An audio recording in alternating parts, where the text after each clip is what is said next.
Drugs case में अर्जुन रामपाल के live in partner Gabriela से एनसीबी ने 6 घंटे तक पूछताछ की। कल फिर से होगी पेशी। अर्जुन रामपाल से होने वाली एनसीबी की पूछताछ कल के लिए टल गई है। शुक्रवार को बुलाए जा सकते हैं। मुंबई में बीजेपी ऑफिस में मना बिहार चुनाव में शानदार जीत का जश्न। शिवसेना बोली, नीतीश को मुख्यमंत्री बनने के लिए हमको देना चाहिए श्रेय। हमारी पार्टी का मुख्यमंत्री बनाने का अमित शाह ने नहीं निभाया था वचन। शिवसेना का बिहार चुनाव बेहद खराब रहा प्रदर्शन। सभी सीटों पर गवाई जमानत। नोटा से भी कम वोट मिले। 2015 की तरह इस बार भी बिहार चुनाव में एक भी सीट हासिल नहीं कर सकी एनसीपी।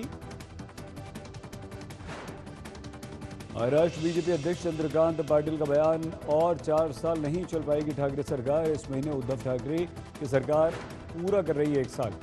कोरोना के कारण सोशल मीडिया पर दिवाली की शुभकामनाएं स्वीकार करेंगे मुख्यमंत्री उद्धव ठाकरे। लोगों से भी अपने अपने घरों पर दिवाली मनाने की अपील। पुणे में कोरोना के 217 नए मामले, 14 की मौत। पुणे में कोरोना से अब तक जा चुकी है 4,360 से ज्यादा लोगों की जान। महाराष्ट्र में 17,27,000 के पार कुल कोरोना केसेस, लगभग 44,500 से ज्यादा की मौत। महाराष्ट्र के बुल्ढाणा में एमएनएस नेता की गुंडागर्दी, ऑफिस में घुसकर डिप्टी रजिस्ट्रार की पिटाई की। बारामती में एक हाथ और एक पैर से विकलांग होने के बावजूद दिन भर चीनी मिल में गन्ना काटता है युवक, लोगों के लिए बना प्रेरणा। 316 अंकों की बढ़त के साथ 43,593 पर बंद हुआ सेंसेक्स। निफ्टी में भी बढ़ोतरी। मार्च तक सभी बैंक अकाउंट्स को आधार से जोड़ना होगा। वित्त मंत्री निर्मला सीतारमण ने बैंक्स को दिया आदेश। आत्मनिर्भर भारत मुहिम की तरफ श्रम मंत्री ने वीवीडीएन टेक्नोलॉजी की मैन्युफैक्चरिंग यूनिट का किया उद्घाटन। अगले 3 साल में 1 लाख नौकरी देने का लक्ष्य। रतन टाटा ने हेल्थ केयर स्टार्टअप आईक्यूर में किया निवेश। निवेश की रकम का खुलासा नहीं। 1 जनवरी से महंगी हो जाएगी ऑडी की कारें।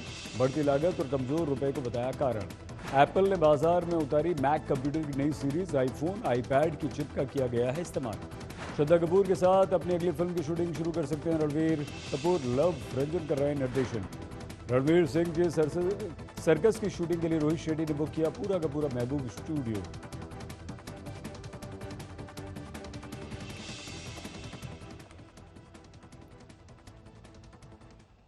नमस्कार, आप देख रहे हैं आज तक। आपके साथ मैं हूं सईद अंसारी। स्वागत है आपका मुंबई मेट्रो में। महाराष्ट्र के पूर्व मुख्यमंत्री देवेंद्र फडणवीस भले ही 2019 में महाराष्ट्र के मुख्यमंत्री बनने से रह गए, मगर बीजेपी ने उन्हें जो काम बिहार में दिया था उसमें वो सफल हो गए। फडणवीस से बात की हमारे संवाददाता साहिल जोशी ने, और ये जाना कि क्या जेडीयू को बीजेपी से कम सीटें मिलने के कारण से पार्टी अपने यानी कि बीजेपी के किसी चेहरे को आगे नहीं करना चाहेगी। सुनिए। बिहार की जिम्मेदारी निभाने के लिए महाराष्ट्र के पूर्व मुख्यमंत्री देवेंद्र फडणवीस भारतीय जनता पार्टी से नियुक्त हुए थे, और बिहार के नतीजे खास करके एग्जिट पोल के मद्देनजर काफी चौंकाने वाले रहे। वहां पर साफ तौर पर अब एनडीए की सरकार वहां पर बन रही है।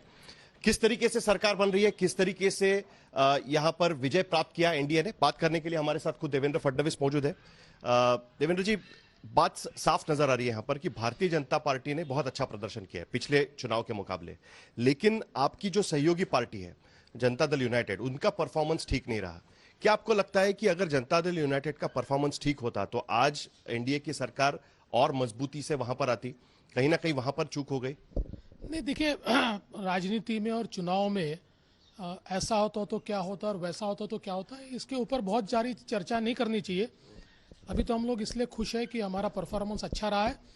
और मैं तो ये कहता हूँ कि जिस प्रकार से जनता दल यूनाइटेड को अलग अलग जो सर्वेज आए थे उन्होंने राइट ऑफ कर दिया था, वो परिस्थिति नहीं रही।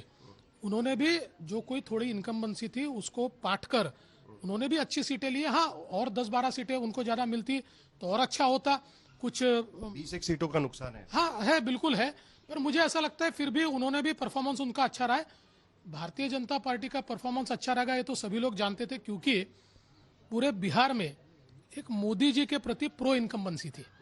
देखिए, इस कोरोना के काल में जिस प्रकार से मोदी जी ने गरीबों की चिंता की, चाहे वो गरीब हो, चाहे माइग्रेटरी लेबर हो, चाहे उस समय आए हुए बाढ़ के लोग हो, बाढ़ पीड़ित लोग हो, उनके घर अनाज पहुंचे, राशन पहुंचे, उनको गैस सिलेंडर मिले, उनको पैसा मिले, उनके खातों में पैसा जाए, उनको दवाई मिले। ये सारी चीजें जिस प्रकार से मोदी जी ने उसकी चिंता की, प्रदेश सरकार ने भी की, उसके कारण एक प्रो इनकम्बेंसी मोदी जी के लिए वहां पर दिखाई पड़ती थी। क्या कारण आपको लगता है कि एंटी इनकम्बेंसी का झटका जो है सिर्फ जेडीयू को मिलता है और भाजपा को नहीं मिलता है? हालांकि पिछले 15 साल में देखें तो 2 साल बीच के छोड़ दें हम, तो बीजेपी और जेडीयू की सरकार साथ में रही थी, फिर भी एंटी इनकम्बेंसी का झटका सिर्फ जेडीयू को मिलता है, बीजेपी को नहीं मिलता। क्या कारण लगता है? इसके दो कारण है। पहला कारण तो यह है कि इस सरकार के फेस नीतीश जी रहे और सुशासन बाबू के रूप में उन्होंने अच्छा काम भी किया है और कुल मिलाकर उस सरकार को नीतीश जी की सरकार के नाम से जाना गया। ये एक उसका कारण है। और दूसरा कारण जो हम इनकम्बेंसी हमको नहीं लगी और हम उसको रोक पाए और हम थोड़ा आगे बढ़े, इसका कारण pro incumbency of prime minister, मतलब प्रधानमंत्री जी की जो उसका फायदा जेडीयू को नहीं मिलता। नहीं, बिल्कुल मिला है। अगर नहीं मिलता तो शायद और उसके ऊपर बहुत अपने को परिवर्तन दिखता, तो जेडीयू को भी उसका फायदा हुआ है। 2 स्टेटमेंट पर मैं आपका ध्यान देना चाहूंगा। हालांकि इस पर प्रधानमंत्री की तरफ से और बीजेपी के तमाम शीर्ष नेताओं की तरफ से क्लैरिटी दी जा चुकी है, लेकिन सवाल उठ रहा है, इसके लिए ये पूछना लाजमी है। एक तो आपके बिहार के जो एससी सेल के जो अध्यक्ष है वो उनका तो साफ कहना है कि बीजेपी नंबर 1 पार्टी है, मुख्यमंत्री उनका होना चाहिए। दूसरा, अश्विनी चौबे जी ने एक स्टेटमेंट दिया है, उनका कहना है कि अगर नीतीश जी चाहे तो वो केंद्र में भी मंत्री बन सकते हैं, उनका दायरा काफी बड़ा है। ये स्टेटमेंट्स क्या दर्शाते हैं, किस तरफ ये लेके जाते हैं, और अगर ये स्टेटमेंट कोई कर रहा है तो उसमें कुछ गलती है क्या? नहीं, मैं साफ कहना चाहता हूं कि ये व्यक्तिगत राय है, ये पार्टी की राय नहीं है। पार्टी की राय पार्टी के शीर्षस्थ नेता आदरणीय प्रधानमंत्री मोदी जी ने बहुत स्पष्ट कर दी है और पार्टी की राय ये है कि हमारे गठबंधन में हमने नीतीश जी के नेतृत्व में चुनाव लड़ा है, नीतीश जी ही हमारे मुख्यमंत्री पद के उम्मीदवार हैं।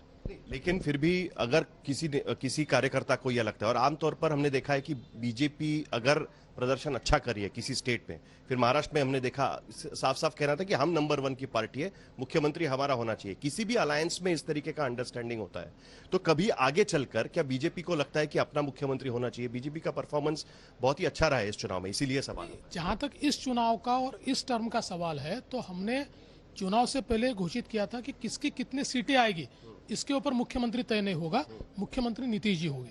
तो मुझे लगता है अभी तो इस बात की चर्चा करना लाजमी नहीं है। लेकिन आगे चलकर कोशिश रहेगी बीजेपी की उनका मुख्यमंत्री बने? नहीं, ये तो हर पार्टी की कोशिश रहती है, लेकिन आज उसकी चर्चा करना एक नए विवाद को जन्म देगी जो मैं नहीं देना चाहता।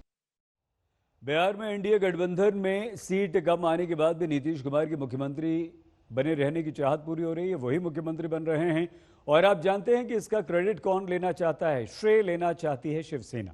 शिवसेना ने कहा है कि नीतीश कुमार को हमें थैंक यू बोलना चाहिए, क्योंकि महाराष्ट्र में पिछले साल हुए राजनीतिक घटनाक्रम के कारण से हो पा रहा है कि अमित शाह अपना वादा निभा रहे हों।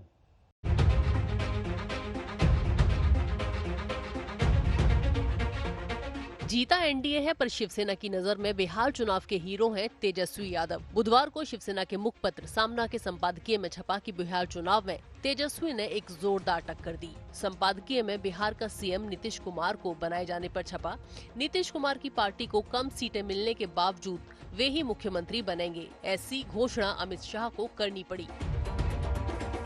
ऐसा ही वचन उन्होंने 2019 के चुनाव में शिवसेना को भी दिया था। उस वचन को नहीं निभाया गया और महाराष्ट्र में नया राजनीतिक महाभारत हुआ। अब कम सीटें मिलने के बावजूद नीतीश कुमार को दिया गया वचन पूरा किया गया, तो इसका श्रेय शिवसेना को देना चाहिए। 2019 का महाराष्ट्र विधानसभा का चुनाव शिवसेना और बीजेपी ने साथ मिलकर लड़ा था, लेकिन मुख्यमंत्री पद को लेकर चुनाव बाद दोनों के साथ बहुमत में आने पर भी सरकार नहीं बन पाई और शिवसेना कांग्रेस एनसीपी के साथ चली गई। शिवसेना का चुनाव में प्रदर्शन बेहद खराब रहा है। सभी उम्मीदवारों की जमानत जब्त हुई। शिवसेना के खाते में कुल 0.05 वोट आए, इससे ज्यादा 1.68% वोट तो नोटा को चले गए।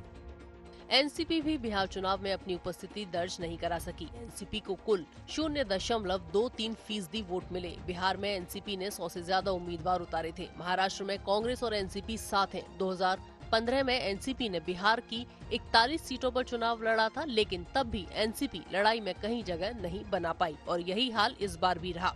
महागठबंधन में शामिल हो, महागठबंधन का एक अविभाज्य भाग करके हम चुनाव लड़े, हमारी ऐसी कोशिश थी।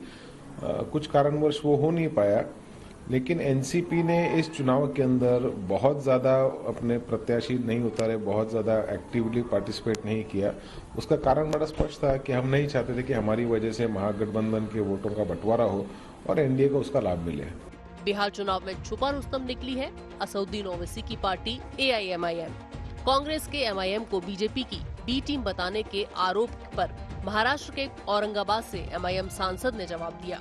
आज सियासत में हमारा पूरा वजूद ही ख़त्म हो गया था। हमारी आबादी बढ़ रही है, लेकिन हमारी तादाद चाहे वो विधानसभा हो या लोकसभा हो, इसके अंदर ख़त्म होते जा रही है। जब हमने बिहार के अंदर 5 सीटें लड़े और लड़कर जीते, तो उसके बाद भी कांग्रेस पार्टी यही राह जाप कर रही है कि इनकी वजह से हमको नुकसान हुआ है करके। और जब प्रचार के दौरान इनके पूरे नेता सिर्फ यही प्रचार कर रहे थे कि MIM आई है तो सिर्फ वोट काटने के लिए आई है, ये जीतने के लिए नहीं आई है, लेकिन बिहार की जनता हमारे साथ खड़ी रही। बिहार के मुस्लिम बहुल इलाकों में MIM ने 5 सीटें जीती हैं। आज तक ब्यूरो। सुशांत सिंह राजपूत की मौत की पड़ताल बॉलीवुड में फैले ड्रग्स के जाल तक पहुंच गई। एक के बाद एक बड़े बड़े नाम उछले। अब जांच की आंच में एक्टर अर्जुन रामपाल और उनकी लिव इन पार्टनर गैब्रिएला आ गई हैं। गैब्रिएला से एनसीबी ने आज 6 घंटे पूछताछ की।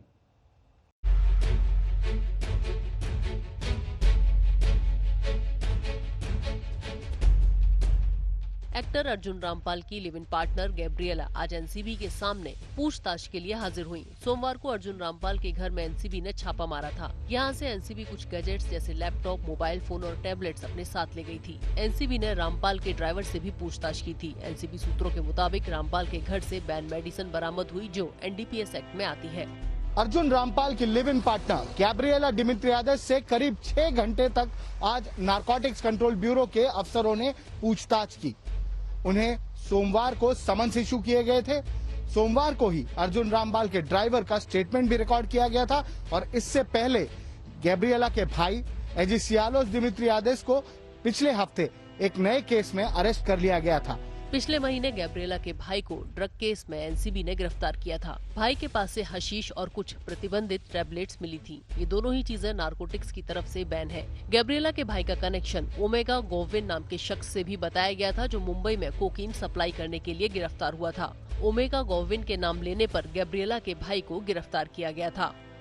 नारकोटिक्स सूत्रों का माने तो उनका कहना है कि जो भी ड्रग पेडलर्स इस केस में अरेस्ट हुए हैं, उनसे अर्जुन और उनकी लिव इन पार्टनर गैब्रिएला का नाम सामने आया, जिसकी वजह से उनके घर पर रेड की गई और उन्हें समन किया गया है पूछताछ के लिए। इंक्वायरी अभी चल रही है।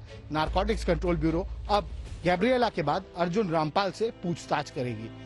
कैमरा पर्सन नवनाथ के साथ दिव्येश सिंह, मुंबई आज तक।